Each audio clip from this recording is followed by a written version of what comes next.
Atienza para sa Buhayin ang Maynila program.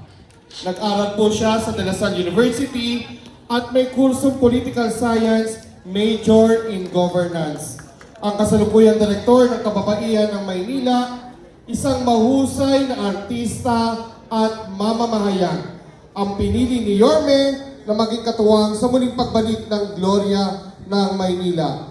Ang bagong liwanag ng Maynila sa kanyang talino at ganda, sigurado mapapangichika, Vice Mayor Chi Atienza!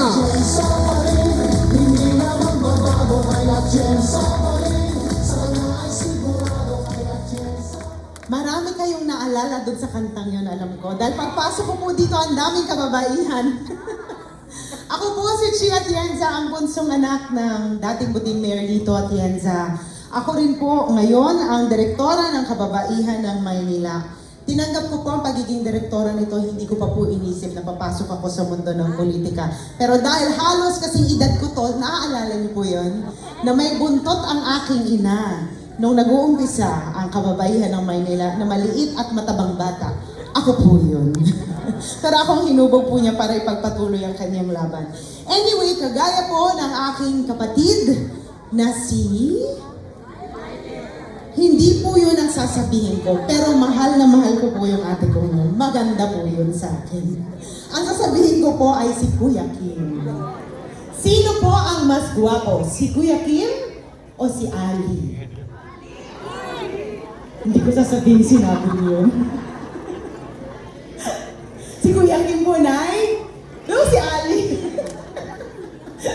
Wala naman nagre-record nito eh, siya lang.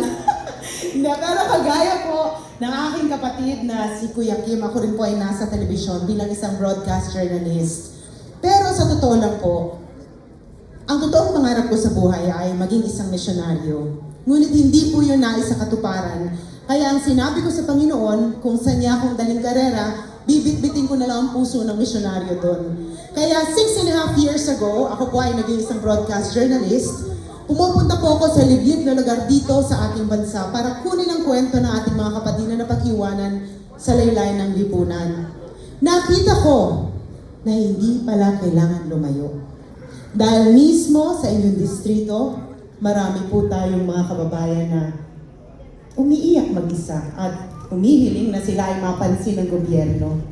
Minsan, kabarangay, minsan na kayo mismo yun. Pero kung may isa akong bagay na natutunan sa aking trabaho, nakita ko.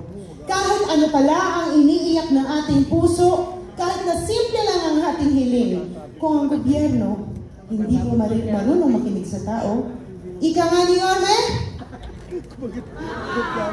Nga pa rin pala tayo. Kaya nung tinanong ako ni Yorme kung maaari niya ako maging katambal, sa totoo lang po, iniisip ko kung pareho kami ng puso. Inaral ko yung mga ginawa niya nung siya ay alkalde ng Maynila sa mga naging advocacy ako nung ako ay naging broadcast journalist. Pero bago yun, alam ko na ang tawag niyo po sa aking ama ay, ano po yun? Bulaklakin. Akala ko nung iba hindi ko alam. Minsan maglalakad-lakad ako sa barangay at magbubulungan po ang mga marites at sasabihin, yan ang anak ni Bulaklakin. Akala nila, hindi ko alam na ako yun. Mahilig po kasi ang aking ama sa polo shirt na may bulaklak. Naalala niyo po ba yun? Hawaiian, tama. Alam niyo po, ako po ang bunso sa 6 na magkakapatid. At alam po ng aking mga magulang, pag ako ay tumayo sa isang bagay, kahit pa magkampi-kampihan ang lahat ng mga kapatid ko, hindi po ako natitinag. Kamakailan, nalaman ko po, pinagplanuhan ako ng buong pamilya ko. Nalaman ko na ipapasuot daw po sa akin ang polo shirt ng aking ama na Bulaklakin. Sabi nila, dahil daw dati si Ali sinuot daw po yun nung nangampanya siya. Sa nervyos ko na ipipilit nilang isuot ko yun, inunahan ko po sila at pinadadakan ng malaking bulaklak ang aking likuran. Di inunahan ko sila na sunod yung gusto ko, pero napagbigyan ko pa rin ang aking ama. Alam niyo, kaya po makulay na bulaklak ang aking pinili Dahil para sa akin, naniniwala po ako na dapat inklusibo tayo. Sabi po ng Panginoon, lahat tayo pantay-pantay sa Kanya. Tama po ba ako? Yun po ang maganda. Ngunit kung may isa akong nakita sa aking trabaho nung ako ay broadcast journalist, marami pong napag-iiwanan. At yung mga napag-iiwanan, dapat tinatayuan at pinaglalaban. Sila po ang aking ginawang mga advokasya. Ang una pong sektor na aking tinayuan ay ang mga senior citizens. Taas po ang kamay ng senior citizens dito. Uy, ayaw magtaas ng iba! Pero alam niyo po, naniniwala kasi ako na kung dati kayo ay malakas, kami ang mahina, kayo po ang nag-alaga sa amin. Ngayon naman na kami ang malakas, kami naman dapat ang mag-alaga sa inyo. Wala naman kami lahat dito kung hindi niyo kami minahal eh. Kaya dapat ngayon, kami naman ang magbigay ng pagmamahal sa inyo. Tinignan ko po ang ginawa ni Yorme nung siya ay alkalde ng Manila. Nakita ko, mahal na mahal niya po ang mga senior citizens. Naramdaman niyo po ba yon? Alam niyo, ngayon na po ako nakakita ng senior citizen na naka-wheelchair. Pag nakita si Yorme, tumatayo at tumatalon at sumisigaw na bumalik ka na. Kaya sabi ko, Yorme, mahal ka nga ng mga lolo at lola natin. Spoiled! Alagang parlor. Alam nyo, naalala ko nung panahon ni Yorme, kumakatok sa inyong mga pintuan ang gatas na ensure. Kumakatok sa inyong mga pintuan pagkaarawan nyo ang malaking birthday cake. Malaki hindi maliit. Kaya nga ako malaki. At ang nag-umpisa ng pagbibigay ng allowance na buwan-buwan, si Yorme. Kaya nakita ko, Yorme, tama ka. Mahal mo nga ang senior citizens. Dahil dyan, check ang una kong mark sa'yo. Ang pangalawa, para sa akin, tinatayuan ko po ang ating mga kapatid na may kapansanan. Hindi ko po alam kung alam ninyo, pero nung ako po ay bata pa, nag-adopt po ang aking mga magulang ng 2 sanggol, pareho pong may kapansanan. Isang bulag, isa naman na may ADHD. Mahirap po ang buhay para sa mga taong may kapansanan. Kaya dapat silang pinaglalaban at minamahal. Dapat maramdaman nila ang kalinga ng gobyerno. Pagtingin ko sa ginawa ni Yorme nung siya ay alkalde ng Maynila, nakita ko mahal niya ang mga PWDs. Alam niyo po ba, na dahil kay Yorme, ang senior citizens at PWDs maaari pong magtrabaho pa rin dahil sa Job Inclusivity Act. Sabi ko, wala na ngayon. Yorme, wala na raw. Hindi na daw sila pwedeng magtrabaho. Huwag kayong mag-alala dahil pag upo po namin, makakapagtrabaho kayo. Hindi naman porket maging 60 o 65 ka, hindi mo na kailangan ng paayos ng kilay. Diyos ko! Pag lalaki, pilo ka. Diba? Pero huwag kayong mag-alala. Siyempre, dapat tuloy-tuloy tayong tumatayo sa ating mga paa. Kahit ano pa man ang ating edad. Kahit pa may kapansanan tayo. Pangatlo, kung si Yorme ay batang tondo, si Chi Atienza ay batang bukid. Hindi po ako lumaki sa farm. Hindi po ako si Alice Guo. Ako po ay lumaki sa St. Andrews Field. Alam niyo po kung saan yun? San Andres, Bukid, Manila. At marami po sa aming mga kabarangay doon ay Muslim. Kaya lumaki po ako, natrato ko sa mga Muslim ay aking pamilya, aking kapatid. Kaya nung ako ay naging boses sa telebisyon, pinaglaban ko rin po sila. Pagtingin ko po kayo, may nakakita ko, mahal din niya ang mga Muslim. In fact, siya po ang gumawa ng Manila Muslim Affairs. At siya lang ang kauna-unahang alkalde ng Maynila na bumuo ng Islamic Cemetery para sa mga Muslim. Ang galing di po ba? Pero alam nyo, may isusumbong ako. Kasi nalaman po namin, a few weeks ago, sinarado po ang Manila Muslim Affairs. Naawa nga ako sa mga kapatid nating Muslim eh. Yun naman ang tumatayo para sa kanila eh. Ang inisip ko, baka kaya sinara, Para siguro iniisip nila baka makalimutan ng mga Muslim si Yorme. Tingin niyo po ba makakalimutan ng mga Muslim si Yorme? Tingin ko rin, hindi eh. Pero pagbalik na pagbalik po ni Yorme at kasama si Chia Atienza, ibabalik po namin ang Manila Muslim Affairs. Alam nyo, nasa telebisyon ako nagtatrabaho, pero sa totoo lang po, mahihain ako. Kaya bababa ako sa inyo. Mas gusto ko kasama kayo. At nung nakita ko na pareho kami ng puso, sabi ko, nahanap ko na yata ang soulmate ko sa public service. Kasi pareho kami ng mahal. At pareho kami pinaglalaban. Dahil po doon, binigay ko kaagad ang aking matamis na oo. Sabi ko, papayag ako maging katambal mo. Pero, nagtanong ako.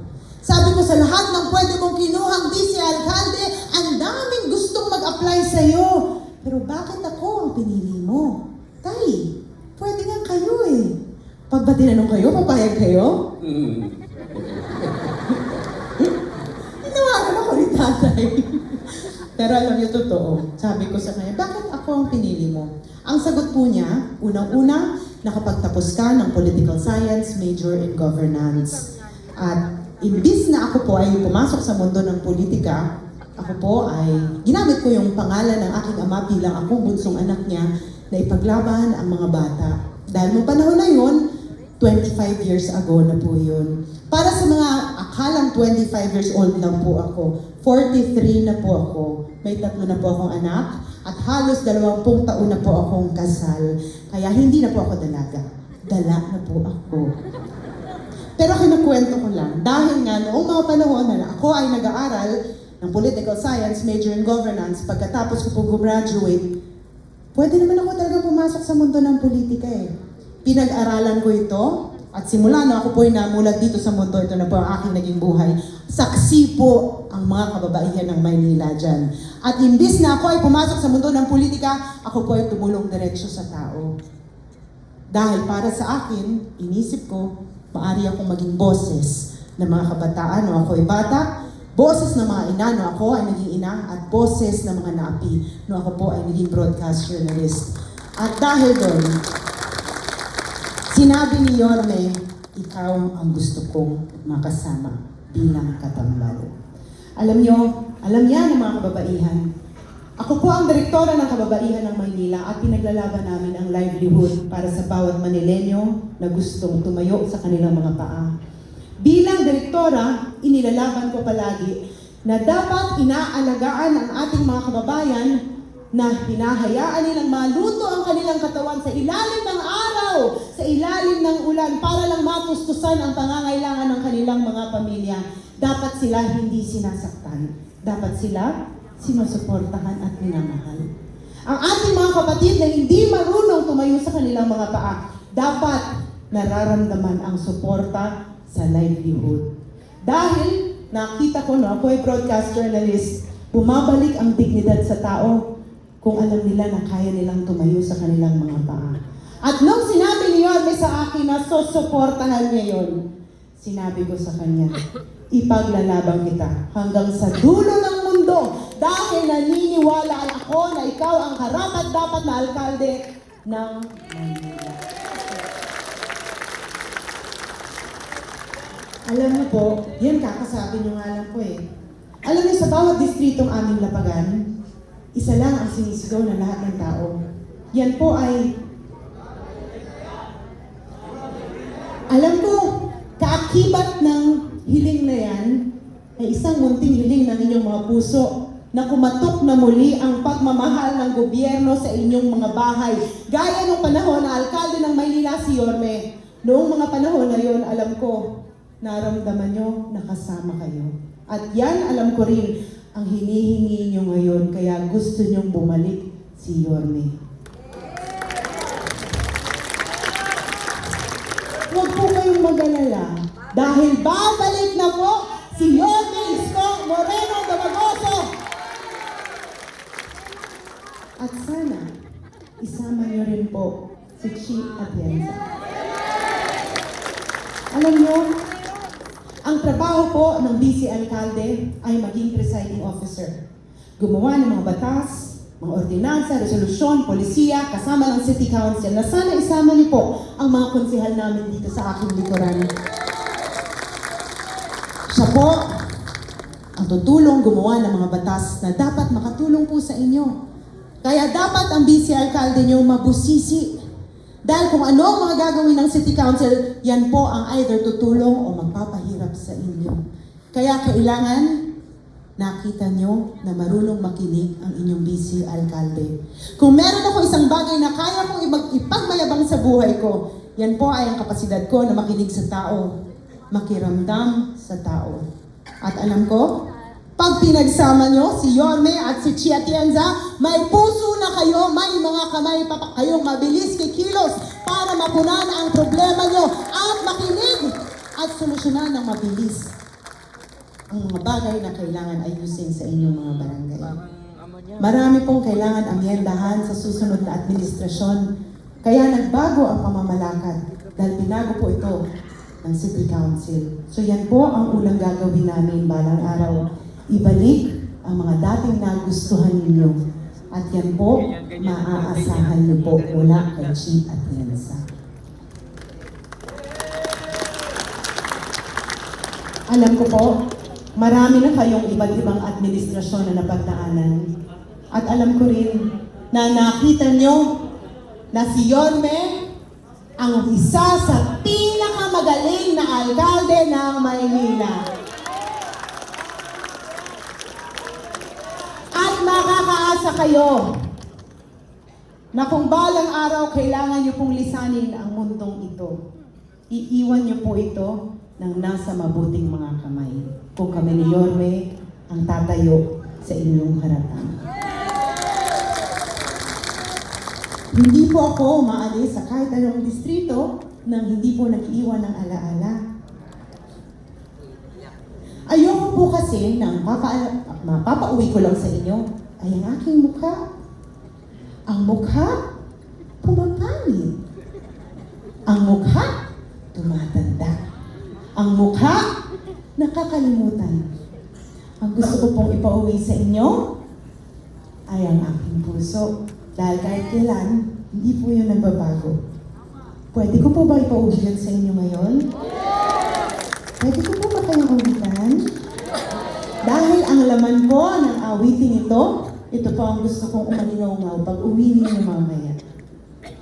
Para sa inyo po ito.